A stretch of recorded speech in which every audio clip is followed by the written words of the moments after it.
नमस्कार. मी doctor Amol Patil, founder Vishwaguru movement foundation. आजच्या विश्वगुरु टॉकमध्ये आपण 15 ऑगस्टला माननीय पंतप्रधान नरेंद्र मोदी यांनी national edible oil mission palm oil हे एक नवीन मिशन डिक्लेअर केलं. आपण ह्या मिशनचं स्वागत करतो. काय आहे हे मिशन? तर केंद्र सरकार येणाऱ्या 5 वर्षामध्ये 11,000 कोटी रुपये पाम ऑइलची शेती आणि पाम ऑइलचं प्रोडक्शन याच्यासाठी इन्व्हेस्ट करणार आहे. हेच पाम ऑइल जे आपल्या खाद्यतेलाच्या निर्मितीसाठी कामाला येतं. आता आपल्याला हे मिशन समजून घ्यायच्या आधी आपल्या देशातील खाद्यतेलाची समस्या समजून घ्यायला लागेल. आज आपल्या देशाची 225 लाख टन ही खाद्यतेलाची गरज आहे. म्हणजे जे घरामध्ये आपण एडिबल ऑइल ज्याला म्हणतो, जे घरामध्ये आपण स्वयंपाक बनवण्यासाठी जे खाद्यतेल वापरतो त्याची गरज आहे 225 लाख टन. आपल्या देशामध्ये फक्त आणि फक्त जो आपला एक वेळेस आपण कृषीप्रधान अर्थव्यवस्था म्हणतो किंवा या देशामध्ये शेतकऱ्याला आपण केंद्रबिंदू मानतो, त्या देशामध्ये फक्त आणि फक्त 75 लाख टन निर्मिती खाद्यतेलाची निर्मिती होते आणि 150 लाख टन आपण दुसऱ्या देशातून इम्पोर्ट करतो. या इम्पोर्टच्या निमित्तानं 61,000 कोटी रुपये प्रतिवर्ष परकीय गंगाजळी आपली खर्च होते.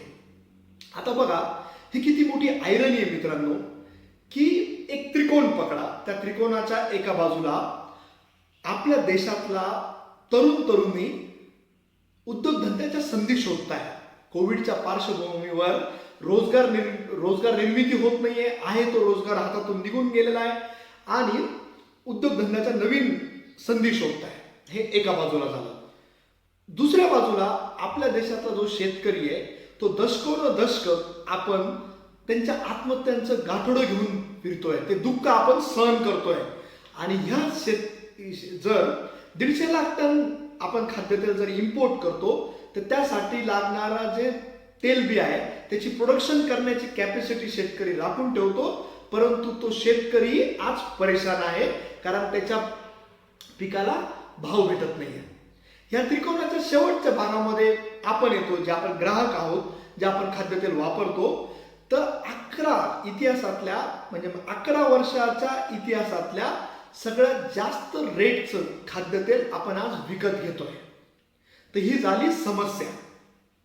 याच्यावर आपल्या केंद्र सरकारने विचार करून हे national edible oil mission, national खाद्यतेल मिशन पाम ऑइल याचं डिक्लेरेशन केलं.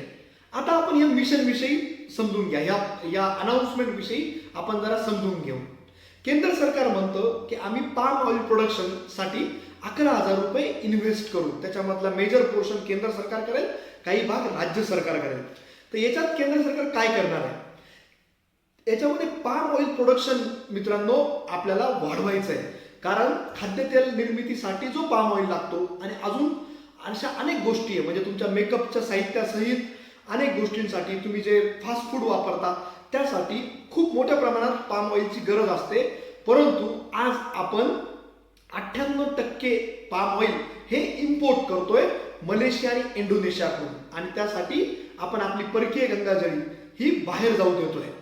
म्हणून केंद्र सरकार म्हणते की आज आपल्याला आपल्याच देशामध्ये ह्या पाम ऑइलसाठी लागणाऱ्या ज्या बिया आहेत त्यांची शेती करायची आणि त्याच्यानंतर पाम ऑइल प्रोडक्शन आपल्या देशामध्ये करायचं, जेणेकरून त्या निमित्ताने उद्योगधंद्यांची निर्मिती पण होईल आणि रोजगार निर्मिती पण होईल.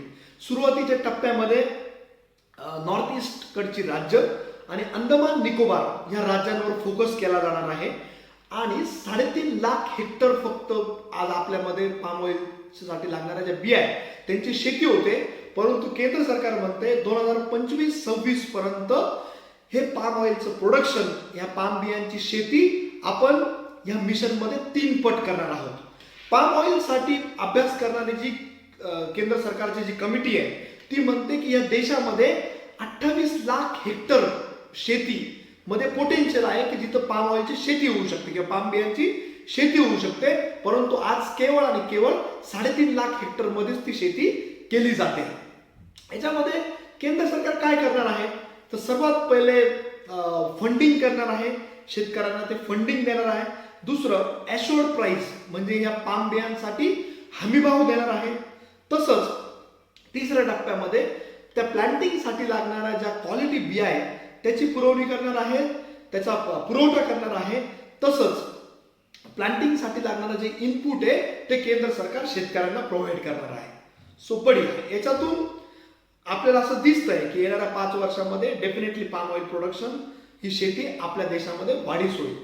त्यामुळे विश्वगुरू मुवमेंट फाउंडेशन या योजनेचं स्वागत करते, परंतु एक अपेक्षा पण व्यक्त करते की जे केंद्र सरकारने मिशन किंवा केंद्र सरकारने एक योजना डिक्लेअर केली आहे त्याचं ग्राउंडवरचं जे इम्प्लिमेंटेशन आहे ते व्यवस्थित होईल. कारण आपण काही योजना बघतो या विश्वगुरू मुवमेंट फाउंडेशनच्या निमित्ताने, जेव्हा राज्यभरातल्या तरुण उद्योजकांच्या संपर्कात जेव्हा येतो तेव्हा ते सांगतात की दादा, ज्या स्टार्टअपसाठी ज्या केंद्र सरकारच्या योजना आहे, मग तुमचं स्किल इंडिया असेल किंवा तुमचं मुद्रा लोन असेल, त्यांचं ग्राउंडवरचं इम्प्लिमेंटेशन चांगलं होत नाहीये. त्याच्यामुळे जे इंटेन्शन ऑफ द गव्हर्नमेंट जो आहे ती योजना किंवा ती स्कीम डिक्लेअर करण्यामागचं ते पूर्ण होत नाही आणि त्याचा उद्योजकांना बेनिफिट होत नाही, त्या देशात आपल्या देशातल्या नागरिकांना याचा बेनिफिट होत नाही. म्हणून आम्ही अपेक्षा व्यक्त करतो की केंद्र सरकार स्ट्रिक्टली ह्या योजनेचं, ह्या मिशनचं इम्प्लिमेंटेशन ग्राउंडवर कसं होईल याकडे लक्ष देईल. आपण सुद्धा मित्रांनो विश्वगुरू ऑइल मिशन डिक्लेअर केलेलं आहे. आपण संकल्प घेतला की येणाऱ्या 5 वर्षामध्ये भारताला खाद्यतेलाच्या बाबतीमध्ये आत्मनिर्भर आपल्याला बनायचं आहे. त्यासाठी आपलं ऑर्गनायझेशन काय करणार आहे, तर मेनली आपल्याला या देशातलं खाद्यतेलाचं मॅन्युफॅक्चरिंग वाढवायचं आहे. आता खाद्यतेलाचं मॅन्युफॅक्चरिंग आपल्याच देशात जर व्हायचं असेल, खाद्यतेलाचं प्रोडक्शन आपल्याला जर आपल्या देशामध्ये करायचं असेल तर आपल्याला 2 गोष्टी करायला लागतील. पहिले खाद्यतेलाचं प्रोडक्शन करणारं मॅन्युफॅक्चरिंग युनिट्स वाढवायला लागतील आणि या खाद्यतेलासाठी लागणारं जे रॉ मटेरियल आहे ते आपल्याला शेतकऱ्यांसाठी एक कॉन्ट्रॅक्ट फार्मिंग किंवा शेतकऱ्यांना मोटिवेट करून त्यांना चांगला भाव देऊन त्याचं शेतकऱ्यांशी बोलून शेतकऱ्यांना मोटिवेट करून ह्या एडिबल ऑइल प्रोडक्शनसाठी लागणारं जे रॉ मटेरियल आहे त्याचं शेती आपल्याला त्यांच्याकडून करून घ्यायला लागेल. त्यासाठी त्यांना चांगला हमीभाव पण आपल्याला द्यायला लागेल.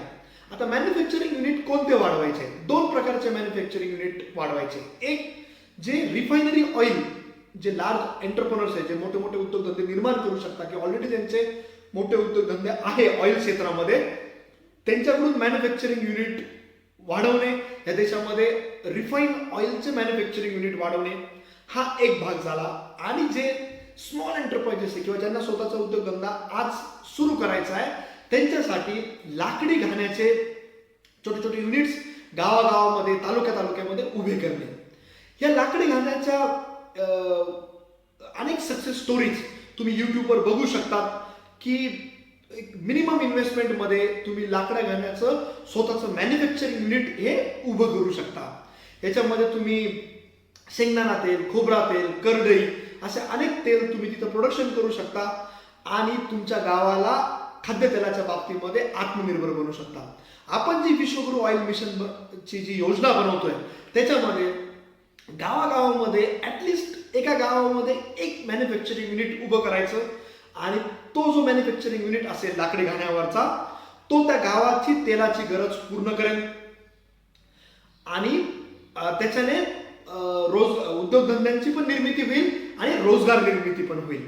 तसंच त्याच भागातल्या शेतकऱ्यांनी तिथं जो रॉ मटेरियल त्या ऑइल मॅन्युफॅक्चरिंग युनिटसाठी लागतोय तो रॉ मटेरियल त्यांना प्रोव्हाइड करण्याचं काम करावं, जेणेकरून शेतकऱ्यांना सुद्धा त्यांच्या पिकाला चांगला भाव मिळेल आणि शेतीला सुद्धा चांगले दिवस मिळतील.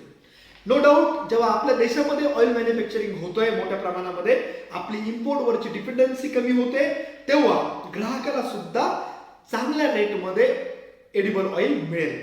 याच्यामध्ये विश्वगुरू मुवमेंट फाउंडेशनचं इंटेन्शन काय? आमचं लक्ष आहे मित्रांनो, हे जे 61,000 कोटी जे बाहेर चाललेले आहेत ते आपल्या देशामध्येच ठेवणे आणि त्याच्याने आपली इकॉनॉमी, अर्थव्यवस्था, उद्योग व्यवस्था स्ट्रॉंग करणे. या विश्वगुरू टॉकच्या निमित्ताने मला भारतरत्न नानाजी देशमुखांची पण स्मरण करावं असं वाटतंय. कारण आज ज्या गोष्टीविषयी केंद्र सरकार बोलतोय, आज ज्या गोष्टीविषयी आपण आज विश्वगुरूच्या प्लॅटफॉर्मवर बोलतोय, पूजनीय नानाजी देशमुखांनी 1980 ते 90च्या काळामध्ये हे सत्य ओळखलं. त्यांनी उत्तर प्रदेश मध्य प्रदेशच्या बॉर्डरवर चित्रकूट प्रकल्प, गोंडवाना प्रकल्प याच्यामध्ये गावागावामध्ये हे ऑइल मॅन्युफॅक्चरिंग युनिट्स तयार केले, उद्योगधंद्याच्या संधी क्रिएट केल्या आणि त्या गावांना खाद्यतेलाच्या बाबतीमध्ये आत्मनिर्भर बनवलं. ही दूरदर्शी कहाणी आपल्या विश्वगुरू अकॅडमीच्या चॅनलवर स्वर्गीय नानाजी देशमुखांची कहाणी तुम्हाला एक व्हिडिओ नक्की मिळेल, तर तुम्ही नक्की बघा. त्याच्यातून नक्की तुम्हाला ग्रामीण भागामध्ये उद्योगधंदा करण्याची प्रेरणा मिळेल. सो परत एकदा आपल्याला आजच्या व्हिडिओच्या सारांशमध्ये एक तर आपण केंद्र सरकारच्या नॅशनल पॉलिसीचं स्वागत करतो, त्यांच्याकडून अपेक्षा व्यक्त करतो की ती पॉलिसी तशी इम्प्लिमेंट होईल. त्याचप्रमाणे आपला जो विश्वगुरू ऑइल मिशन आहे त्याची एक रूपरेषा आपण मांडली. तुम्हाला तुमच्यापैकी ज्यांना या मिशनला कनेक्ट व्हायचं आहे ते आमच्या फेसबुक पेजला कनेक्ट होऊन आम्हाला कनेक्ट होऊ शकता, या मिशनमध्ये सहभागी होऊ शकता. मित्रांनो, आपल्या मुवमेंटचं मिशन आहे भारताला विश्वगुरू म्हणून पुढे आणायचं आहे. Awaken India being विश्वगुरू.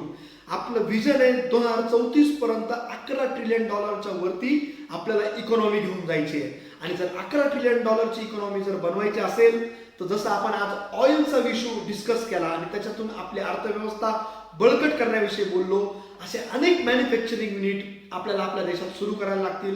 अनेक विषयातली इम्पोर्टवरची जी डिपेंडन्सी आहे ती आपल्याला संपवायला लागेल आणि त्यासाठी तुम्हाला पुढे यायला लागेल. अनेक उद्योगधंदे आपल्याला निर्माण करायला लागतील आणि ज्यांचे उद्योगधंदे आहे त्यांना 10 टाइम्स ग्रोथ आपल्याला घ्यायला लागेल. अशा अनेक व्हिडिओ सहित आपण दर आठवड्याला मित्रांनो भेटत राहू. हा व्हिडिओ नक्की तुमच्या मित्रपरिवारामध्ये फॅमिलीमध्ये तुम्ही शेअर करा. हा चॅनल सबस्क्राईब करा आणि या मुवमेंटला कनेक्ट व्हा. हा व्हिडिओ तुम्ही पूर्णपणे बघितला त्यासाठी मी तुम्हाला मनापासून धन्यवाद व्यक्त करतो. पुढच्या आठवड्यात नवीन विश्वगुरू टॉक सहित नक्की भेटू. थँक्यू.